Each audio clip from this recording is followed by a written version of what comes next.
السلام عليكم، مرحبا بكم في فيديو جديد ووصفة جديدة فعالة للزكام. وكنعتبر هاد الوصفة كمضاد حيوي أنتيبيوتيك. أنا شخصيا كنستعملها الأسرة ديالي والولاد ديالي ملي كانوا هكا صغار وحتى كبروا شي شوية. كنت قليل فاش تناخد لهم الدواء من الصيدلية أو كناخد لهم الأدوية الكيماوية، وكانوا واخا ما كانوش كيبغيو كنعطيها لهم بزز حتى ولفوها ولاو تياخدوها.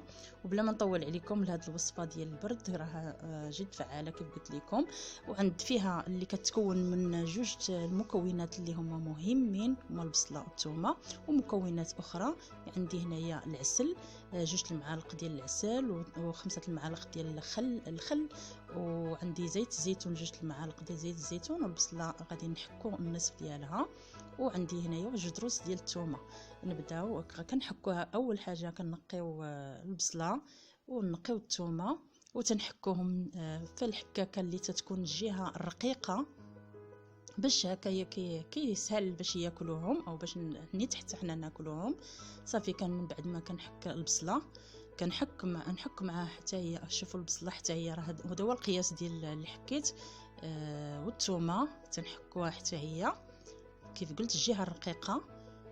ومن بعد ما حصلت هاد على البصله والثومه محكوكين، صافي كناخذ البصله والثومه اللي محكوكين كنزيدهم على العسل او نضيفهم على العسل.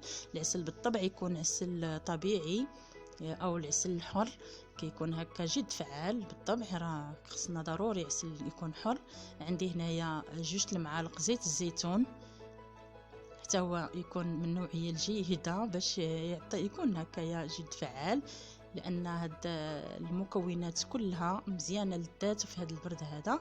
وكناخذ قطرات من الخل، ما نفوتوش 5 قطرات ديال الخل.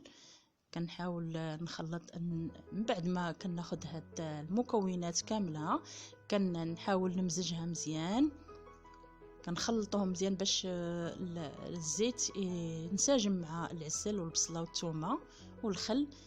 كيف قلت هاد الوصفه راه جد فعاله ورائعه، نتمنى تجربوها. وكناخذوا منها هكايا معلقه في الصباح ومعلقه في العشيه، حتى غادي نحسوا ان هذا الزكام او البرد اللي فينا او العظام اللي تيضرونا كنحسوا بهم راه فاتنا الحال. صافي كنتوقفوا على الاخذ ديالها، راها زوينه وكنظن انها لذيذه مع العسل. واللي بغى ينقص من العسل، كتعرفوا ان الدراري ما تيبغوش هاد يكون هكا يكون حار عليهم البصله ولا الثومه، كنضيفوا شويه العسل شويه بالزيت.